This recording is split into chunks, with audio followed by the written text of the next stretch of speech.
The quiet hum of the dealership was broken only by the occasional sound of a pen scratching against paper or the murmur of negotiations. It was the kind of place that reeked of polished leather, freshly cleaned floors, and a smug sense of exclusivity. Salespeople, dressed in crisp suits and wearing practiced smiles, mingled with customers who seemed to fit the mold, well-dressed, confident, and eager to flaunt their ability to spend. Among the crowd, an elderly black man shuffled in, his shoulders slightly hunched, and a worn baseball cap pulled low over his silver hair. His clothes were clean but simple, a pair of faded jeans, a button-up shirt, and shoes that had clearly walked many miles. He paused at the entrance, looking around with a mix of curiosity and quiet determination, clutching a small folder under his arm. The room seemed to shift as he entered. Conversations hushed, and a few heads turned. Whispers rippled through the staff as they exchanged glances that bordered on dismissive. One of the younger sales associates, a man named Brad, leaned against a nearby desk, smirking as he nudged his coworker.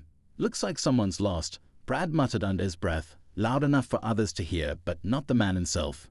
The elderly man, oblivious to the growing tension, approached the nearest salesperson, a middle-aged woman with a polite, though guarded, demeanor.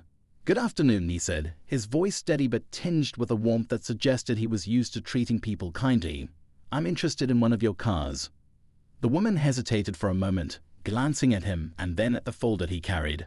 Something about her expression shifted, subtle, almost imperceptible, but there. "Of course," she replied, her tone professional but clipped. "What kind of car are you looking for?" Before he could answer, Brad stepped in, his smirk widening. "I can take it from here, Susan," he said, flashing a toothy grin that didn't quite reach his eyes. "Why don't you go help someone else?" Susan hesitated, glancing between Brad and the man, but she ultimately stepped back, allowing Brad to take over. "All right, sir," Brad said, emphasizing the word sir with a mocking edge. "What are you in the market for? A pre-owned model? Maybe something, more in your price range." The elderly man met Brad's gaze calmly, unbothered by the thinly veiled condescension. "Actually, I was looking at one of your luxury sedans," he replied, pulling a small brochure from his folder and pointing to a glossy photo of a sleek, high-end car. Brad couldn't suppress a chuckle. "Oh, you've got good taste, I'll give you that," he said, folding his arms. "But those models start at over $70,000. Are you sure you're in the right place?" A few other staff members nearby exchanged amused looks, their laughter barely stifled. It was clear they didn't expect this man to be a serious buyer. The elderly man's expression didn't waver. He opened his folder and pulled out a few papers, holding them out to Brad. "I've done my research," he said simply. "I know exactly what I'm looking for, and I'd like to discuss financing options." Brad didn't even glance at the papers. Instead, he held up his hands as if to say, "Whoa, hold on. Look, I'm not trying to waste your time or mine," Brad said, his tone shifting from mocking to outright dismissive. "This car isn't for everyone. Maybe you should check out some of our more affordable options. We've got a great selection of used vehicles that might be a better fit." The elderly man's hand, still holding the papers, remained steady, but something in his eyes hardened, a flicker of quiet resolve that Brad either didn't notice or chose to ignore. "Thank you for your input," the man said after a moment, "but I'd like to speak to someone else." Brad raised an eyebrow, clearly amused. "Someone else? Sir, I'm the best salesperson here. Trust me, you're not gonna find a better deal, or a better advisor." The elderly man didn't respond immediately. Instead, he simply tucked his papers back into his folder, straightened his shoulders, and looked Brad directly in the eye. "Thank you for your time," he said, his voice calm but firm. Then, without another word, he turned and walked out of the dealership. As the door closed behind him, a ripple of laughter spread through the showroom. Brad shook his head, leaning back against the desk with a smug grin. "Well, that was entertaining," he said, glancing at his coworkers. "What did he think he was doing? Picking out a car like that? Please." The rest of the staff chuckled, some shaking their heads in agreement. To them, the encounter was just another amusing anecdote to share over coffee later. But outside, the elderly man paused for a moment, his eyes scanning the parking lot before settling on his old, battered sedan. He opened the door, slid into the driver's seat, and sat quietly for a moment, his hands resting on the steering wheel. A faint smile tugged at the corners of his mouth, not of amusement, but of quiet determination. He started the engine, pulled out of the lot, and drove away without looking back. The next day, the dealership was buzzing with its usual activity. Brad was leaning against a desk, recounting the previous day's encounter to a couple of his coworkers, embellishing the story for dramatic effect. And then he pulls out this folder, like he's about to drop a down payment or something.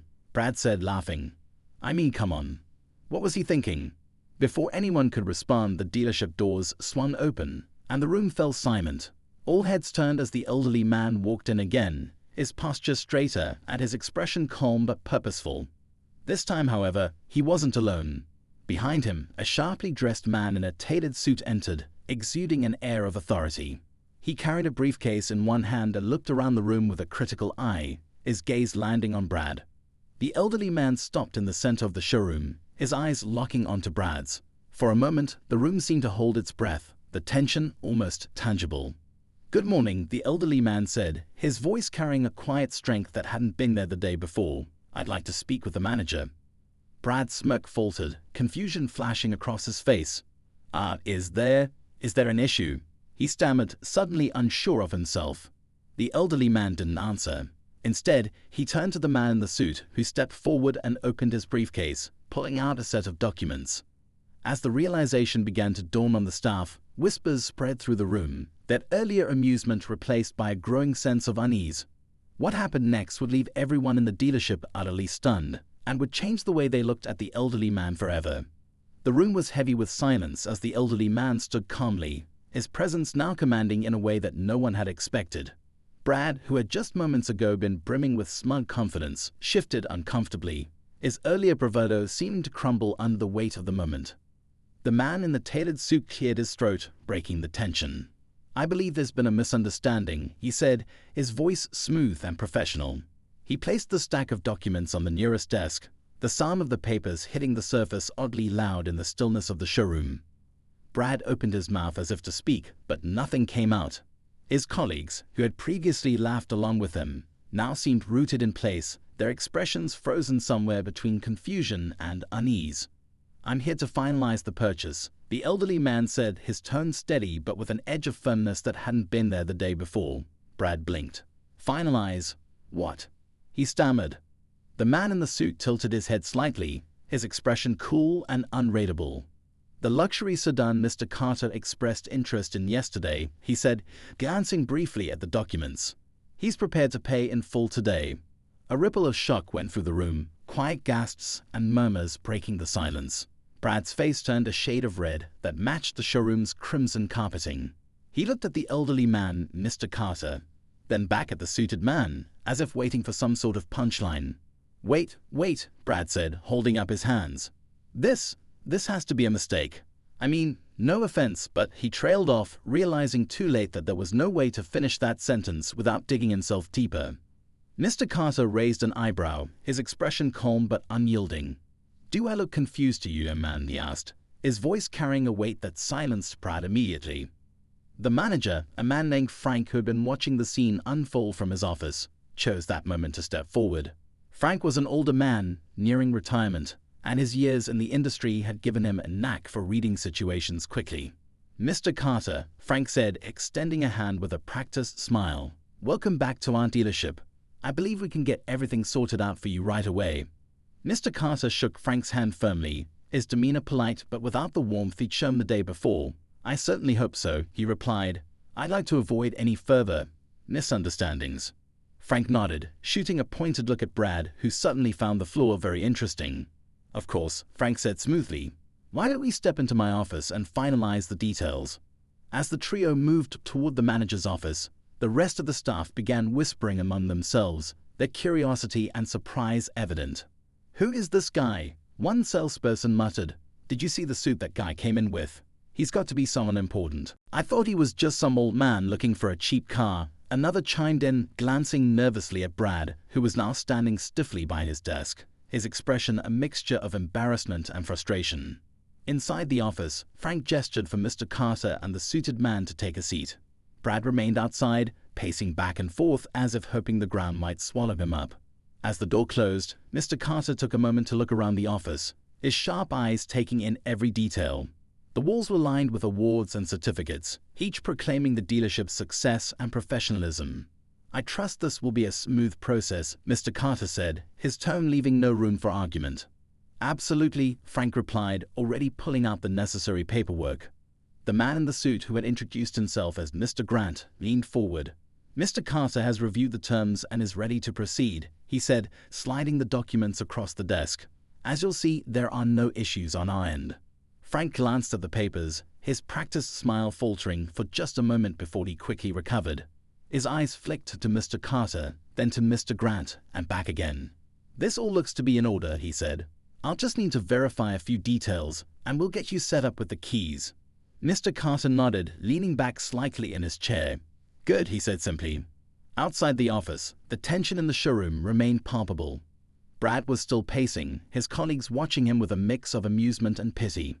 "You really messed up this time," one of them said, barely able to suppress a grin. "How was I supposed to know?" Brad snapped, his voice low but agitated. He didn't look like he could afford a car like that. "And that's your problem," the other replied, shaking their head. "You judged him before you even gave him a chance." Meanwhile, Frank worked quickly to process the sale, his usual confidence shaken by the unexpected turn of events.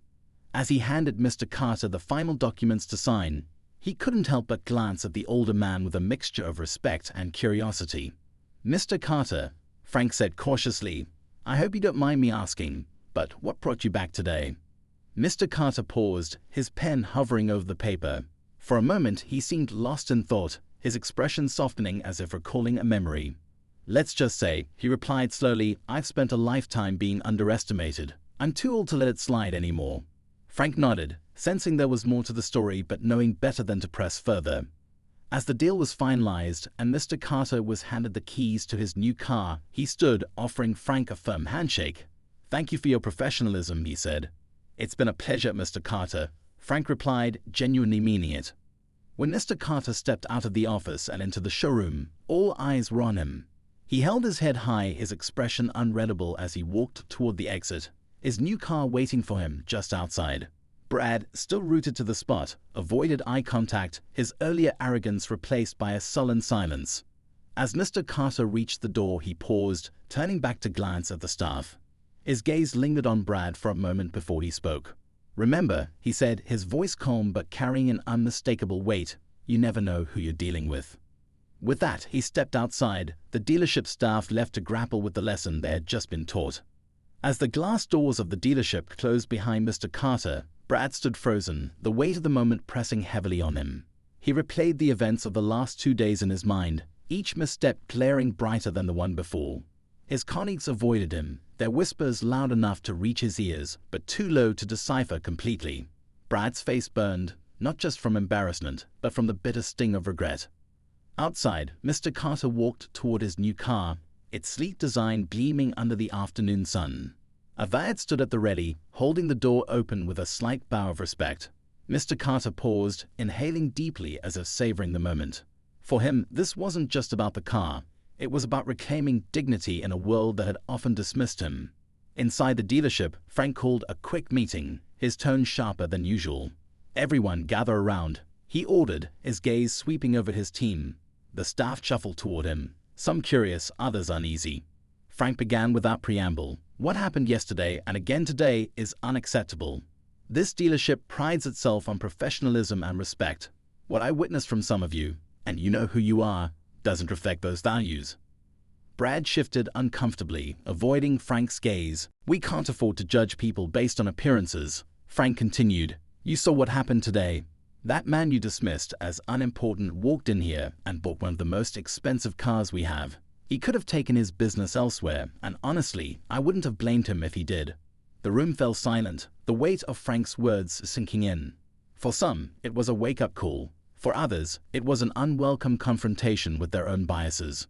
Meanwhile, Mr. Carter drove away, the quiet hum of the car's engine soothing after the tension of the day. His thoughts wandered to the past, to moments when he'd been treated similarly or worse. He had spent decades building his life, his career, and his reputation. Yet moments like these reminded him of how easily people could overlook the man he had become. As he reached a stoplight, his phone buzzed. Picking it up, he saw a message from his granddaughter Maria. "Grandpa, how did it go? Did you get the car?" He smiled, the corners of his eyes crinkling. Maria had been the one to encourage him to buy the car, saying it was time he treated himself after years of hard work. Typing back, he simply wrote, "Mission accomplished." Maria's reply came almost instantly. "Can't wait to see it. When are you stopping by?" Mr. Carter considered for a moment before responding. "Soon. Got a few things to take care of first." Back at the dealership, Brad lingered long after the meeting ended. His co-workers had returned to their desks, the usual chatter subdued. He felt the need to say something, to address the growing tension, but the words wouldn't come. Instead, he turned toward Frank's office, hesitating before knocking. "Come in," Frank called, his voice gruff. Brad stepped inside, closing the door behind him. I wanted to apologize," he began, his voice low, "for what happened with Mr. Carter. I messed up." Frank leaned back in his chair, studying Brad for a moment. "You did," he said bluntly.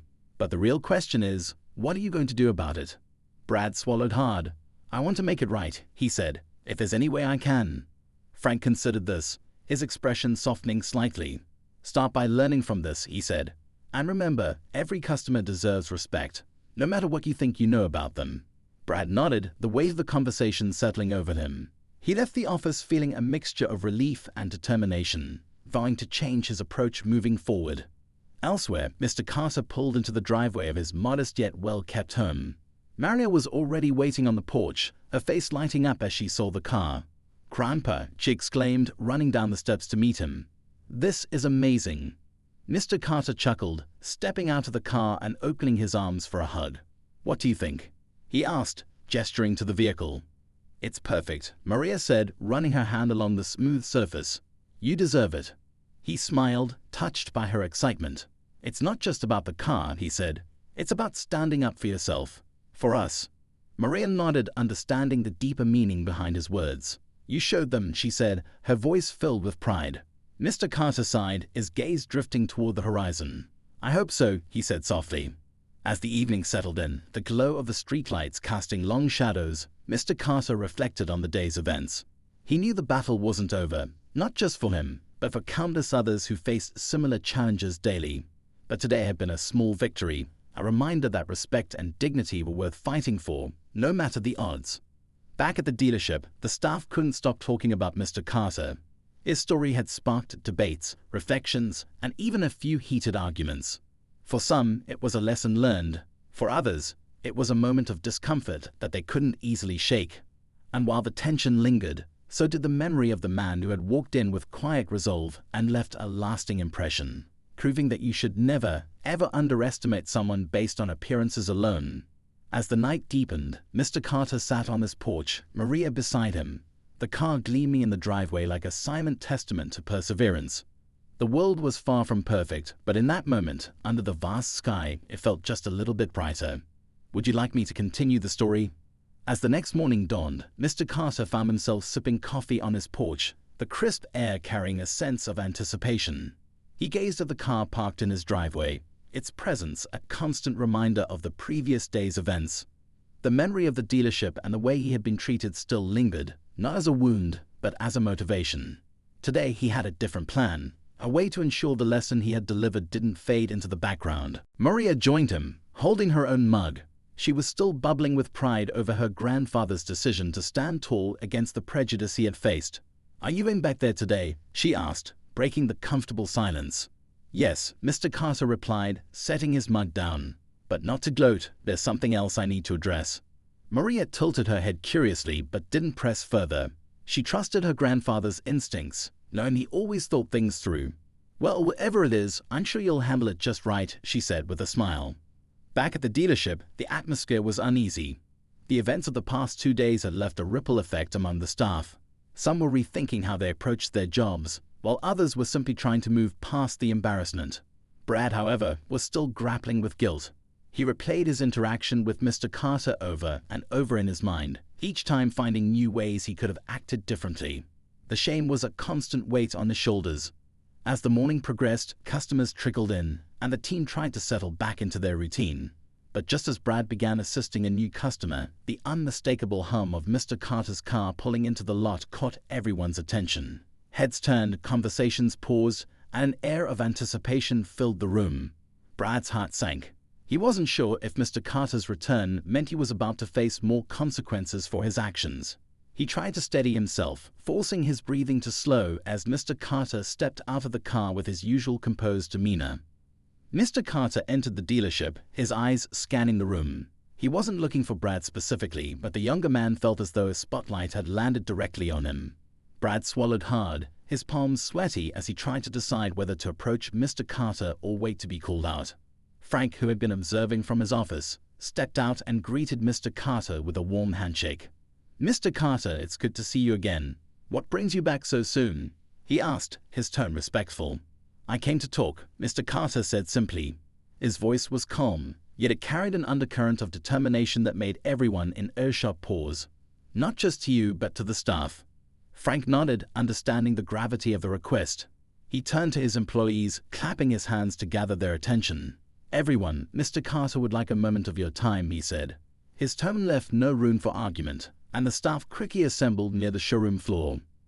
Mr. Carter looked at the group, his eyes settling briefly on Brad before moving on.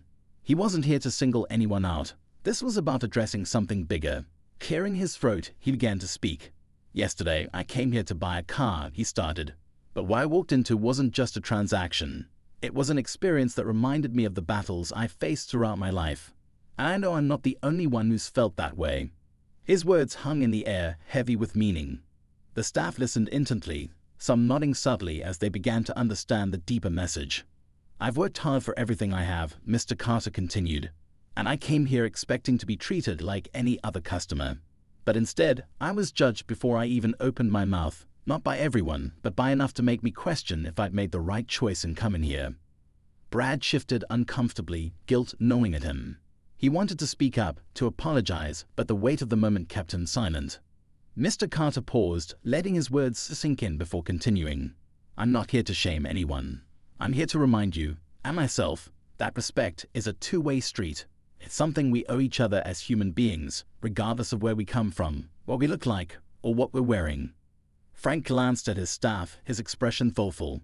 He could see the impact Mr. Carter's words were having, particularly on Brad, who looked like he wanted the ground to swallow him whole. Mr. Carter smiled faintly, the warmth in his expression softening the tension. "I love this car," he said, gesturing toward the vehicle parked outside. "But it's not just about the car. It's about what it represents. It's a reminder that no matter how people see you, you define your worth. And sometimes you have to make sure others see it too."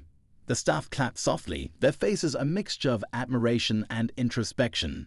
Brad, unable to hold back any longer, stepped forward. "Mr. Carter," he began, his voice trembling slightly, "I want to apologize for the way I treated you. It was wrong, and I've been thinking about it ever since. I'm truly sorry." Mr. Carter looked at Brad, his gaze steady. "Thank you," he said. "Apologizing takes courage, and I respect that. But remember, it's not just about saying the words. It's about changing how you see people and how you treat them." Brad nodded, his face flushed with a mix of relief and determination. He knew he couldn't change the past, but he could work toward being better in the future. As Mr. Carter left the dealership once more, the staff watched him go with a newfound respect. The tension that had hung over the room began to dissipate, replaced by a sense of purpose. The lesson he had delivered wasn't just for the dealership. It was for everyone who had ever underestimated someone based on surface impressions. But even as the atmosphere began to shift, the story wasn't over. Mr. Carter had planted a seed of change, and what grew from it would depend on how deeply his words resonated. For now, the air was thick with anticipation, the question lingering in everyone's mind: what would happen next? As Mr. Carter drove away from the dealership, the air in his car was filled with quiet satisfaction, but his mind was already turning over the next steps. He left his mark, but he wasn't one to settle for surface-level change. While the staff at the dealership might carry his words for a few days, perhaps even weeks, he knew the real test would come in whether they chose to act differently moving forward, and that was something he planned to ensure in a way no one would expect. Back at the dealership, Brad couldn't shake the feeling that there was more to come. Mr. Carter's calm but powerful presence had left a lasting impression. Yet something about the man suggested he wasn't one to leave things half-finished. Brad's unease grew as the day went on, especially when Frank called him into his office late in the afternoon. The manager's expression was unreadable, but his tone was firm. "Brad, sit down," Frank said, gesturing toward the chair across from his desk. Brad obeyed, his nerves jangling. "Look, I've been thinking a lot about what happened with Mr. Carter. You made a mistake, but I've seen the effort you've put in today. I'm getting you a chance to prove you've learned from this." Brad nodded, his relief palpable. "I won't let you down, Frank. I know I messed up, and I'm ready to do better." Frank leaned back in his chair, studying Brad. "Good, because this isn't just about you. The dealership's reputation took a hit yesterday, and we need to rebuild trust with our customers. That means every single one of us has to step up." Meanwhile, Mr. Carter wasn't heading straight home. He made a detour to a community center he'd been involved with for years. The modest building was a hub for mentorship programs, small business workshops, and events aimed at uplifting the neighborhood. Inside, he was greeted warmly by familiar faces who all knew him as not just a benefactor, but a hands-on advocate for change. He sought out Malcolm, a sharp-dressed man in his early 30s who ran a program helping local entrepreneurs secure funding and resources. Malcolm had been one of Mr. Carter's mentees years ago, and now he carried the torch forward with an energy and passion that inspired everyone around him. "Malcolm, I need your help with something," Mr. Carter began after they exchanged greetings. "It's about that dealership I told you about." Malcolm's brow furrowed in concern. "What happened?" Mr. Carter recounted the events of the past 2 days, his tone measured but laced with determination. "I think they've learned a lesson, but I want to make sure it sticks. And I have an idea that could turn this into a real opportunity for the community." Malcolm listened intently, nodding as Mr. Carter laid out his plan. By the time he was finished, Malcolm's expression had shifted from concern to excitement. "I'm in," he said. "Let's make this happen." The next morning, the dealership staff were caught off guard when a fleet of cars began pulling into the lot. One after another, vehicles parked in a neat line, and out stepped a group of sharply dressed individuals, each carrying a folder or briefcase. At their head was Malcolm, his confident stride drawing the attention of everyone in the showroom. Frank approached them, his confusion evident. "Good morning," he said cautiously. "How can we help you?" Malcolm smiled politely but firmly. "We're here to discuss a potential partnership," he said. "Is there a place we can sit down and talk?" Frank gestured toward his office, and the group followed. As they passed through the showroom, Brad's unease returned. He recognized Malcolm's face from a community event he'd attended years ago, and the man's presence now seemed anything but coincidental. Inside the office, Malcolm and his team laid out a proposal that took Frank by surprise. They wanted the dealership to sponsor a mentorship program, one that would not only provide job training for local youth, but also educate them on financial literacy and entrepreneurship. In return, the dealership would gain positive publicity and a stronger connection with the community. A win-win on paper, but one that required a significant investment of time and resources. Frank hesitated, glancing at the staff who had gathered outside his office, their curiosity piqued. "This is a lot to consider," he said finally. "I'll need time to review it." Malcolm nodded, unfazed. "Of course, but I'd encourage you to think about the bigger picture. This isn't just about repairing a reputation. It's about building something lasting, something meaningful." As Malcolm and his team left, the dealership buzzed with speculation. Brad, in particular, couldn't shake the feeling that this was only the beginning. He watched as Mr. Carter's car pulled into the lot once again, his presence as commanding as ever. When Mr. Carter stepped out, he exchanged a knowing glance with Malcolm before heading straight for Frank's office. The tension in the air was palpable as Mr. Carter and Frank disappeared behind closed doors. The staff waited, their whispers filling the showroom as they tried to piece together what was happening. Brad felt his chest tighten, the weight of his earlier actions pressing down on him once more. Whatever was unfolding, it was clear that Mr. Carter wasn't just addressing the past, he was shaping the future. When Mr. Carter finally emerged, his expression was calm but resolute. He paused in the middle of the showroom, his gaze sweeping over the staff who had gathered. "Change isn't easy," he said, his voice carrying the same quiet authority that had captivated them the day before. "But it's necessary, and it starts with all of us." As he walked away, the staff remained rooted in place, the weight of his words sinking in. Brad, in particular, felt a spark of determination ignite within him. He didn't know exactly what the future held, but he was certain of one thing. This was a turning point, not just for the dealership, but for everyone involved, and the story was far from over.